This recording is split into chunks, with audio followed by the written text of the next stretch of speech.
Donald Trump está oficialmente eleito presidente dos Estados Unidos. O republicano impôs uma vitória acachapante sobre a democrata Kamala Harris e vai governar o país mais poderoso do mundo pelos próximos 4 anos. A vitória de Trump fortalece a extrema-direita em todo o mundo. Líderes mundiais na Hungria, Itália, Israel e Argentina se pronunciaram celebrando esse resultado. No Brasil, o ex-presidente Jair Bolsonaro fez uma postagem citando Deus e passagens da Bíblia.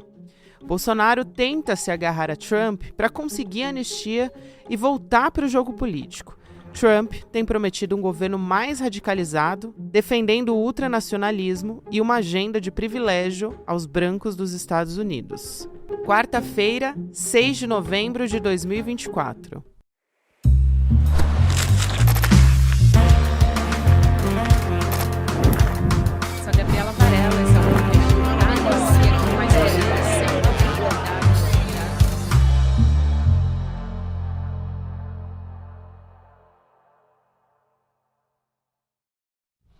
Olá, seja muito bem-vindo, seja muito bem-vinda. Excepcionalmente, nesta quarta-feira, estamos ao vivo no Em Detalhes para você que nos acompanha no YouTube e também, depois, posteriormente, você que nos acompanha nas plataformas de áudio vai poder acompanhar toda a nossa análise aqui sobre Donald Trump eleito nos Estados Unidos. A Heloísa Vilela, que está diretamente de Nova York, agora por lá, vai poder conversar com a gente e ajudar a entender um pouco desse cenário. Elo, já vou dar bom dia para você. Seja muito bem-vinda. Dizendo que bom dia tá difícil, tá mas difícil, vamos lá, para né? mim também. Para mim também, Elo, mas na medida do possível, vamos tentar entender o que está acontecendo. Quero aproveitar e convidar quem está nos acompanhando ao vivo agora. Pode mandar pergunta também para Elo Vilela aqui pelo chat que eu estou acompanhando e posso trazer aqui as dúvidas e tudo que vem por aí. Elo, vamos começar pelo básico, né? Para quem está chegando aqui agora no Em Detalhes, o que a gente pode esperar em relação a esse novo mandato de Trump, porque a campanha dele foi muito mais agressiva do que na anterior. Então, o que a gente pode esperar que venha por aí, até porque Donald Trump agora ele vem com muito mais força, porque depois desse mandato como presidente, ele não pode ter mais um, né? Então, vai apostar todas as fichas nesse. Olha, até isso eu coloco em dúvida, viu, Gabi? Porque ele se outorga poderes imperiais quase, e nada impede dele apresentar uma medida de modificação da Constituição para que ele possa ter um outro mandato. Eu não duvidaria de que essa medida será apreciada no Congresso dos Estados Unidos e, quem sabe, contará com o apoio da Suprema Corte, onde ele tem maioria dos votos. Então, está tudo em jogo. Agora, eu acho que a primeira coisa que a gente tem que notar e destacar é que ele chega para esse mandato de 4 anos com uma força muito maior, porque agora, ao contrário da outra vez, ele ganha no voto popular também. Ele levou o colégio eleitoral os votos ainda não foram todos computados, mas a gente já vê uma vitória gigantesca no colégio eleitoral e a vitória no voto popular, que é algo que os republicanos não experimentaram na última década, né? O último que ganhou no voto popular acho que foi o Bush pai. O Bush filho ganhou só no colégio eleitoral e perdeu no voto popular. Então ele tem um mandato popular forte, é isso que eu quero dizer. Ele chega com poder político indiscutível.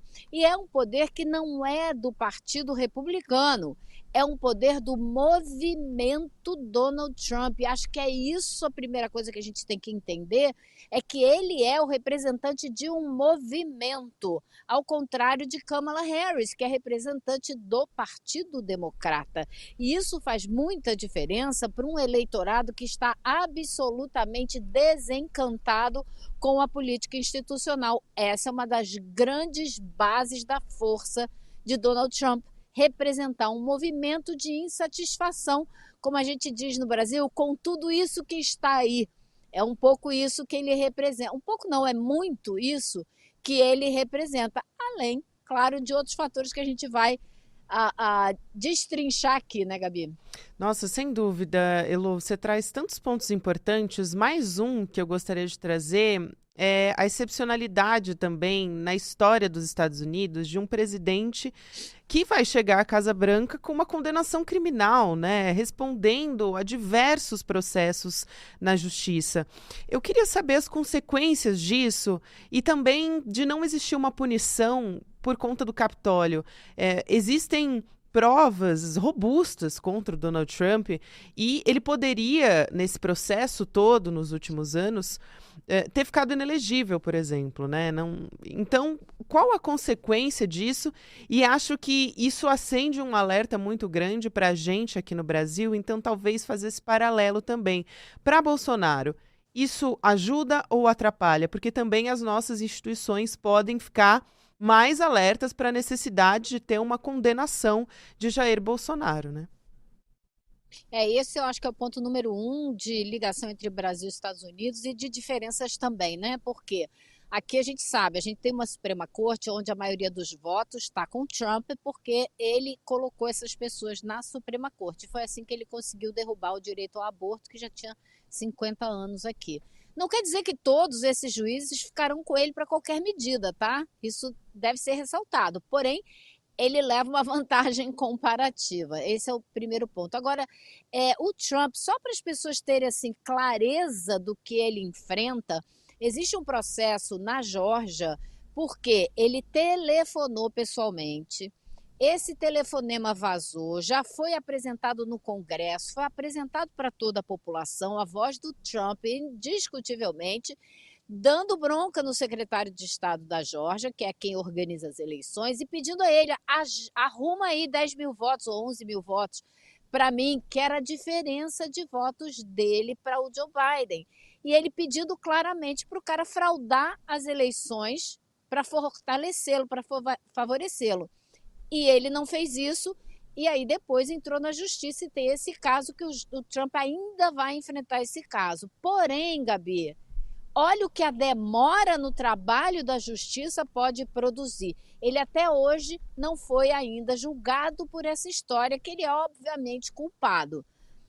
E aí a gente tem, no último ano, a Suprema Corte passou uma medida que dá ao presidente da República o poder quase ilimitado de se perdoar por atos cometidos durante o exercício do poder. Ou seja, Donald Trump tem, segundo a Suprema Corte, o direito de perdoar a si mesmo por ter tentado fraudar as urnas na outra eleição que ele perdeu. Então, a justiça não agiu e agora ele está eleito e ele vai poder se perdoar. Então, não vai adiantar nada esse processo, né? Não vai adiantar absolutamente nada ele ser condenado agora, tanto tempo depois. Ele tinha que ter sido condenado antes, para já ficar inelegível, para ficar... Ele não seria inelegível não, porque a lei aqui é muito louca, né? Completamente louca. Você pode concorrer à eleição atrás das grades, não importa o crime que você cometeu, você tem esse direito. Mas seria fundamental que ele tivesse sido julgado e condenado por tentar fraudar as eleições. E não foi. Então, alô, alô, Brasil, presta atenção. As coisas têm que andar, a justiça tem que funcionar, porque senão você realmente coloca a democracia numa rota de risco que a gente não pode nem imaginar aonde vai parar. É isso, Elô. Ainda que não se torne inelegível, né, eventualmente, num cenário em que Trump fosse condenado, é um recado muito danoso, né? Você não ter nenhuma consequência depois de tudo que aconteceu no Capitólio para a nossa democracia, para a democracia de maneira geral, né, no mundo, para as instituições. Agora, você tocou num outro ponto importante que são... o quanto foi positivo para o Donald Trump e para os republicanos também no Congresso. Então, a gente tem, no Senado não são números finais, mas o Trump ficou com maioria também, isso em frente aos democratas, né? Na Câmara também, republicanos contando com mais lugares e os democratas, né, com menos, são necessários 218 para a maioria na casa, e eu estava contando aqui 196 lugares para os republicanos, tá? A contagem continua, tudo isso está sendo apurado, mas a Suprema Corte, como você bem disse, já é controlada pelos ultraconservadores, né, pela extrema-direita. Então, o domínio de todos esses poderes da República dos Estados Unidos, acho que é um cenário muito diferente que a gente vai encarar pelos próximos anos e a gente pode ter consequências práticas na vida das pessoas. O primeiro que me ocorre, Lu, e aqui eu quero te pedir para trazer essa reflexão aqui também com a sua experiência, mas o primeiro que me ocorre é para as mulheres, né? O direito ao aborto, que é um direito garantido há tantos anos nos Estados Unidos, com o avanço da extrema-direita nos últimos anos, foi reduzido e está sob risco, né? O que a gente pode enfrentar daqui para frente com esse domínio? Olha, Gabi, eu acho que essa questão em particular talvez não seja o maior problema, porque você tem. Pro- ele- A gente teve um probleminha aqui no áudio da Heloísa Vilela, já já ela volta aqui para conversar com a gente. Acho que retomamos, né, Elo? Retomamos. Estamos te ouvindo. A Elo tá só acertando aqui os ajustes na Gabi. câmera dela. Agora sim, Elo, te ouvimos. Ok. Não, eu estava dizendo o seguinte: essa questão do aborto talvez seja um problema menor, porque os Estados Unidos têm uma maneira de funcionar muito federalizada, né? Então, cada estado tem suas regras. E o problema, a questão do aborto, entrou no que eles chamam de proposições. É um plebiscito. Junto com a eleição para presidente, para governador e tal, todos os estados apresentam algumas propostas de plebiscito. E o direito ao aborto está entrando num número cada vez maior de estados. Então, a gente vai ter que ver no final desse processo todo, essa semana, em quantos estados passou a proposta de garantir o direito ao aborto. Eu acho que vai ser num bom número, porque a maioria da população é inquestionavelmente a favor do direito ao aborto. Então, você dá a volta nesse processo do governo federal, da decisão da Suprema Corte, nos estados. Então, talvez não seja o maior problema, mas a gente vai ter muitos problemas de caça às bruxas, demissão de funcionários públicos em tudo quanto é canto, porque não concordam com a política do Donald Trump, o que coloca a máquina toda do Estado a serviço dos interesses não só políticos do Donald Trump, mas comerciais, empresariais. Você pode apostar que o Elon Musk terá uma vida indiscutivelmente favorável com esse governo. Agora, Donald Trump vai ter 2 anos aí para fazer o que ele quiser fazer, contando com o apoio de um Congresso de maioria republicana, mas não só de maioria republicana, porque se fosse quando ele foi eleito, ele encontraria resistência para determinadas medidas, até mesmo dentro do Partido Republicano. Hoje em dia, isso não acontece mais. O Donald Trump transformou o Partido do Republicano no partido do Trump, através da política do medo, da perseguição. As poucas vozes que se levantaram para questionar o comportamento dele no 6 de janeiro sofreram retaliações e muitas delas perderam seus mandatos. A Liz Cheney, que é filha do Dick Cheney, ex-vice-presidente, que foi o vice-presidente do George Bush, filho, é um exemplo clássico. Ela fez campanha, ela participou do processo da CPI, da tentativa de golpe, foi a voz republicana lá dentro, ninguém mais teve coragem de fazer isso, perdeu o mandato e fez campanha agora junto com a Kamala Harris, dizendo que o país está acima do partido, ou seja, que é preciso defender a democracia aqui mais do que o próprio partido do qual ela faz parte. Então, assim, agora, depois do medo que esses caras têm da força política do Trump, não haverá resistência alguma. Aí, daqui a 2 anos, a gente vai ter uma nova eleição que renova toda a Câmara novamente, porque os mandatos dos deputados federais é de apenas 2 anos. Mas ele vai ter aí 2 anos para fazer o que bem entender. Elô, um dos pontos aqui que muitas pessoas estão trazendo no nosso chat, para quem está nos acompanhando ao vivo, é a questão da economia.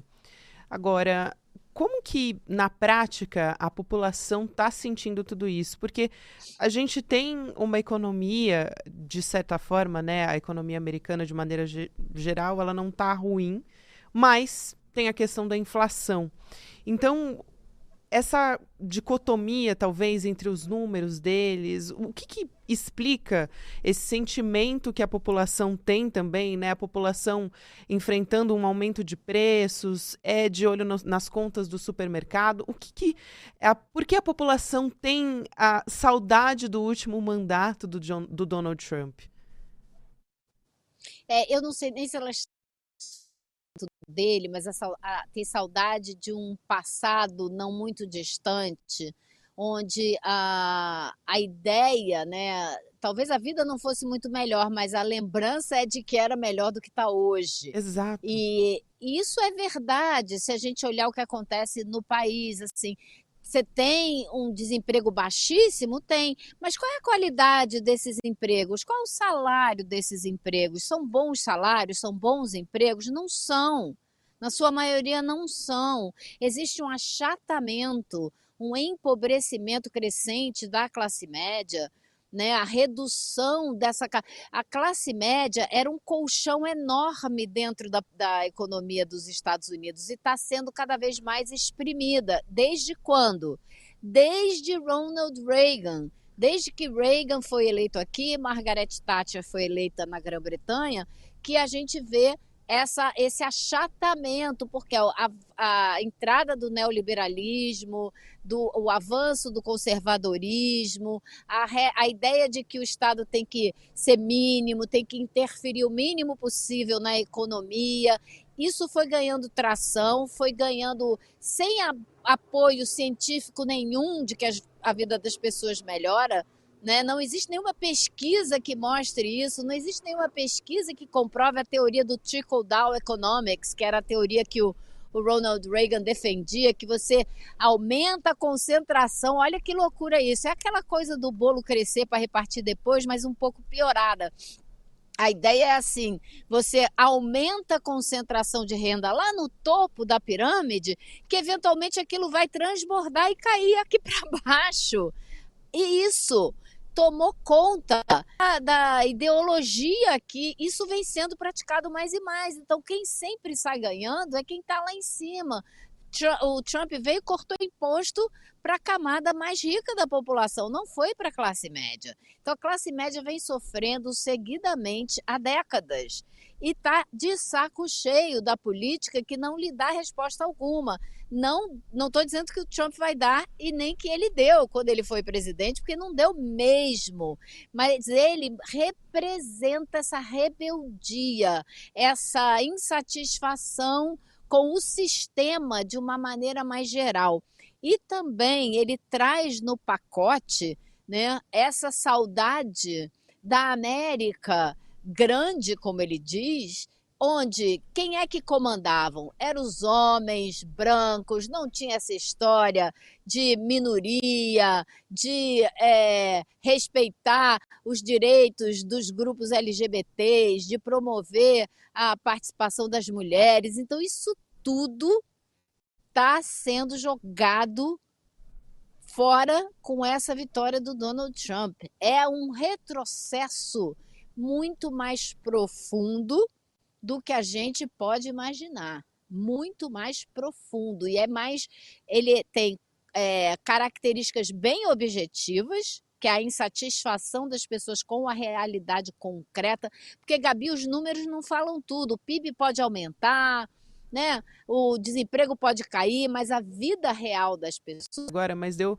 para entender a sua fala, acho fundamental você trazer o que na realidade está pegando ali na vida das pessoas. Essa percepção até era mostrada, um dos pontos que eu quero trazer aqui é a questão das pesquisas com você, porque mostrava ali uma distância muito pequena, como se Trump e Kamala tivessem empatados, e isso foi um choque completo quando as urnas começaram a ser apuradas, eu quero dizer, né, a contagem dos votos, na verdade, né, porque a gente não tem urnas como a gente tem aqui no Brasil, no sentido de urna eletrônica, mas quando a gente está falando aqui de análise de pesquisas, alguns pontos ali chamavam a atenção. Um deles era justamente a vantagem do Donald Trump nas questões econômicas. Eles apostavam, se a gente pegar, por exemplo, a Reuters Ipsos lá, mais ou menos do dia 25 de outubro, dava uma vantagem do Trump justamente nessas questões ali, ainda que não fosse tão grande a diferença, mas de 46 a 38, uma vantagem para Trump, dizendo que ele era alguém que saberia lidar melhor com a economia. Então, esse era um dos pontos e que era uma prioridade dos primeiros 100 dias que a população queria ver ali no governo que iria assumir e que até então a gente não sabia que seria Donald Trump. Agora, falando em pesquisa especificamente, por que as pesquisas não conseguiram perceber tudo isso, essa vantagem tão grande do Trump? As pesquisas erraram muito, né, Gabi? Mas assim, ele não tem essa vantagem tão grande. O que acontece é que nos estados pêndulo, ele tinha a Câmara tinha uma vantagem de 1 ponto percentual ou 2, e as pesquisas nunca notaram que era ele que tinha a vantagem de 1 ou 2 pontos percentuais, porque ele não ganhou por uma vantagem gigantesca nesses estados. Foi apertado mesmo. Ele ganhou por pouco, mas as pesquisas achavam que ela ia ganhar por pouco. Então, esse é o terceiro ciclo eleitoral que as pesquisas erram, não conseguem captar a opinião dessas pessoas que votaram no Trump, ou porque não sabem a maneira de abordar, ou porque elas preferem não contar, aquela história do voto envergonhado, a pessoa não declara em quem vai votar. Tudo isso pode ter participado. E elas disseram, as empresas de pesquisa disseram que tinham reajustado, calibrado os seus métodos para não errar novamente. E deram com os burros na água, vão ter que pensar outra vez, porque terceiro ciclo eleitoral que continuam errando, não conseguem capturar esse voto indignado, esse voto que não quer saber desse sistema, que está dizendo não para a democracia americana da maneira como ela está instituída hoje, que não se sente representada por esses dois partidos. E aí escolhe o Trump, que é até dentro do Partido Republicano uma voz dissonante. Eu acho que isso tem que ser bem analisado. Outra coisa que as pesquisas detectavam ali em relação à vantagem de Trump era como as pessoas estavam colocando um foco ali, uma vantagem em relação à imigração. Então, esse discurso ultra-agressivo, violento contra os imigrantes estava indo muito bem. Isso as pesquisas já estavam colocando, projetando ali para o Donald Trump. Mas ainda assim é curioso, né, Lu? Ainda que ele tenha identificado isso e acertado, ele virou um pouco o jogo. Antes tinha um discurso de que eles eram os inimigos, e aí o Partido Republicano tentou tratar um pouco como os trabalhadores, né? Eu quero ouvir um pouco a sua avaliação também, para além da imigração, que é um ponto fundamental agora do governo dos Estados Unidos, do governo Trump, o que fez a população também latina e negra votar em Trump a mais do que se esperava, né? Ainda que não seja uma vantagem assim acachapante, por que eles estão se aproximando do Partido Republicano? Eu acho que são dois motivos centrais. Um é o extremismo religioso e outro é a realidade concreta mesmo, emprego e economia. Essas pessoas têm sido cada vez mais atraídas para os movimentos evangélicos de extrema direita, né, que promovem esse moralismo retrógrado, que vai contra, reage a todos os avanços que a gente viu da pauta das mulheres, da pauta de costumes nas últimas décadas. Isso representa um recuo gigantesco. E na economia. E eu faria um outro paralelo, sabe, Gabi? Se você olhar para a ascensão do Hitler na Alemanha, depois da Primeira Guerra Mundial, quando ele conseguiu mobilizar a população para sair daquela situação econômica dificílima na qual a Alemanha foi colocada depois da Primeira Guerra, ele criou um inimigo claro, que era um outro que deveria ser odiado, que era o bode expiatório. O Trump fez a mesma coisa, não para tirar o país de uma situação absolutamente devastadora, mas para fazer o discurso também de usar um bode expiatório, um outro, como culpado da perda de hegemonia, da perda da soberania, de quem tem o controle no mundo, de perder uma sociedade que era claramente branca, dominada pelos homens, para ter uma sociedade mais plural, mais ampla. Kamala Harris, a figura dela representa tudo isso, não os projetos dela, porque o Partido Democrata já não representa tudo isso mais há muito tempo. E aí acho que é onde o Trump entrou, né? Essa insatisfação ela tem razão de ser.